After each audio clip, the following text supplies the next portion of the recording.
እየገባች ሳለ የቡቲክን መስታወት እያጸዳ ከነበረው ዴቪድ ጋር ትጋጫለች። አሜሊያን በመበሳጨት ምንድነው ችግርህ አንተ ማትረባ በማለት ስትጮህበት ዴቪድም ይቅርታ የኔ መቤት አስቤው አይደለም አቆሸሽኩሽ እንዴ በማለት ጠይቃታል። እሷም እንደ ድል ሆኖን ያልቆሸሽኩም በማለት ያዘችውን አይስክሬም ፊቱ ላይ ከቀባችሁ በኋላ አንተ ግን ቆሸሻሃል በማለት ትሳለቅበታለች። ዴቪድም እንዲህ ማድረግ እኮ አልነበረብሽም በማለት ሲናገራት አሜሊያም ነበረብኝ እንጂ እዚህ ያለህን ቦታ አልተረዳኸውም ማለት ነው እኔ ማን እንደሆንኩ ታውቃለህ በማለት ጠይቀዋለች። ዴቪድም ደንበኛ ትመስኛለሽ በማለት በትህትና ሲመልስላት እሷም ልክ ነህ እናንተ ማን ነህ በማለት ጠይቀዋለች።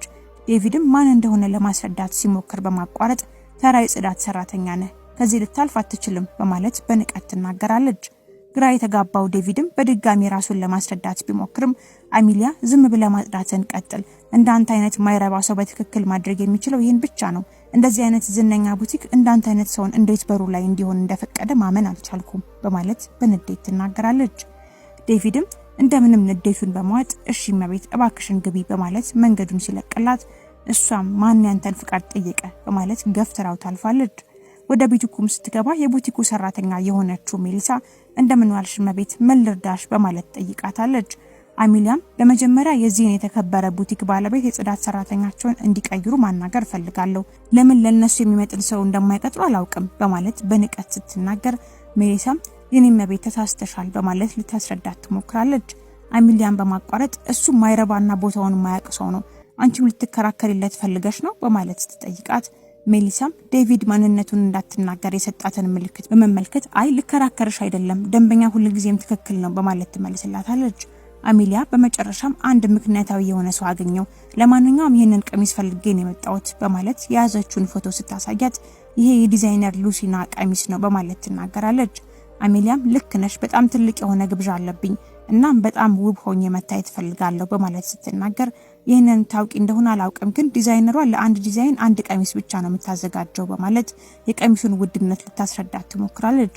አሜሊያም ውድ መሆኑን እየነገርሽኝ ነው መቼ ስለዋጋው ጠየቅኩሽ እፈልጋለሁ እናም ይሄው ነው እውነቱ ለመናገር እንደኔ አይነት ደንበኞች እንዴት መንከባከብ እንዳለባችሁ እንኳን አታውቁም ለማንኛውም ፈጠን ብለሽ ቀሚሱን አምጪልኝ መሞከር ፈልጋለሁ በማለት ታዛታለች።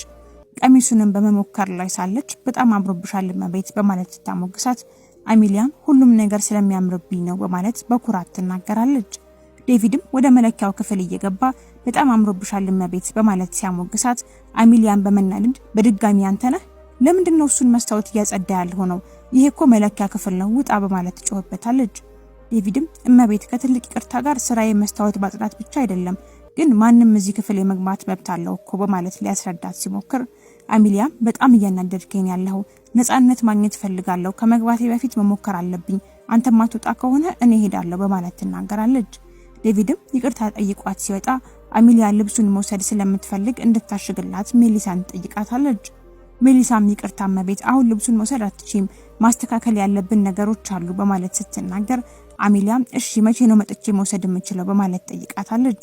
ሜሊሳም ነገ 5 ሰዓት በማለት ስትመልስላት አሜሊያ እሺ ነገ 5 ሰዓት እመጣለሁ እና ባክሽ ስመጣ የጽዳት ሰራተኛ እንዲኖር አልፈልግም እሱን ፊት ለፊት ማየት አልፈልግም በማለት ታስጠነቅቃታለች። ከጥቂት ሰዓታት በኋላም ዴቪድ ውጪውን በመጥረግ ላይ ሳለ አንድ ፓብሎ የተባለ ወጣት በመስታወት ውስጥ ቀሚሶችን መመልከት ይጀምራል። ዴቪድም ይቅርታ ለምን ውስጥ ገብተህ በደንብ አትመለከታቸውም በማለት ሲጠይቀው ፓብሎም አይ ለማየት ብቻ ነው የመጣሁት ፍቅረኛዬ ከኮሌጅ ልትመረቅ ነውና እዚህ አይተው ወደደችው ቀሚስ እንዳለ ነግራኝ ነበር እናም ላይው ነው የመጣሁት በማለት